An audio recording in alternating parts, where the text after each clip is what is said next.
Cold water bath తీసుకున్న వెంటనే ఎందుకు సడన్గా ఫుల్ ఎనర్జీ వచ్చేస్తుందో ఎప్పుడైనా ఆలోచించారా? హాయ్ ఫ్రెండ్స్, నేను మీ మనీషా.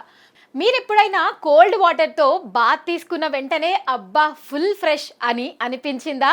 అది జస్ట్ ఫీలింగ్ కాదు, నీ బాడీలో రియల్ చేంజెస్ జరుగుతున్నాయి. కోల్డ్ వాటర్ స్కిన్కి తగిలిన వెంటనే బాడీ సడన్గా అలర్ట్ మోడ్లోకి వెళ్తుంది. స్లీప్ మోడ్ ఆఫ్ అవుతుంది, సర్వైవల్ మోడ్ ఆన్ అవుతుంది. ఎందుకంటే కోల్డ్ ఎక్స్పోజర్ వల్ల అడ్రలైన్ అనే హార్మోన్ రిలీజ్ అవుతుంది. ఇదే సేమ్ హార్మోన్ ఫియర్ లేదా ఎగ్జైట్మెంట్ టైంలో రిలీజ్ అవుతుంది. దీనివల్ల ఏమవుతుందంటే బ్లడ్ సర్క్యులేషన్ ఫాస్ట్గా అవుతుంది, ఆక్సిజన్ సప్లై ఇంప్రూవ్ అవుతుంది, బ్రెయిన్ అలర్ట్ అవుతుంది. అందుకే మీకు సడన్గా ఎనర్జీ బూస్ట్ వచ్చినట్టు అనిపిస్తుంది. ఇంకా ఇంట్రెస్టింగ్ పాయింట్ ఏంటంటే కోల్డ్ వాటర్ వల్ల బాడీ టెంపరేచర్ మెయింటైన్ చేయడానికి బాడీ ఎక్స్ట్రా వర్క్ చేస్తుంది. దీన్నే హోమియోస్టేసిస్ అంటారు. ఈ ప్రాసెస్లో క్యాలరీస్ బర్న్ అవుతాయి, మెటబాలిజం కూడా కొంచెం బూస్ట్ అవుతుంది.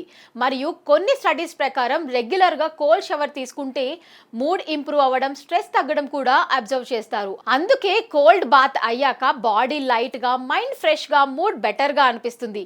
సింపుల్గా చెప్పాలంటే కోల్డ్ షవర్ అంటే బాడీ ప్లస్ బ్రెయిన్ కలిసి ఎనర్జీ స్విచ్ ఆన్ చేసే బటన్ లాంటిది. సో నెక్స్ట్ టైం లేజీగా ఫీల్ అయితే ఒకసారి కోల్డ్ షవర్ ట్రై చేయండి. కోల్డ్ షవర్ అందరికీ సేఫ్ కాదు. హార్ట్ ఇష్యూస్ ఉన్న వాళ్ళు, లో బీపీ ఉన్న వాళ్ళు డైరెక్ట్గా ఎక్స్ట్రీమ్ కోల్డ్ చేయకూడదు. గ్రాడ్యువల్గా స్టార్ట్ చేయడం బెటర్. కోల్డ్ షవర్ ట్రై చేయని చాలా బద్ధకంగా ఉండే మీ ఫ్రెండ్కి ఈ వీడియోని షేర్ చేయండి. వీడియో నచ్చినట్లయితే లైక్ చేయండి. మరిన్ని ఇంట్రెస్టింగ్ టిప్స్ తెలుసుకోవడానికి మా ఛానల్ని సబ్స్క్రైబ్ చేసుకోండి. Thank you for watching.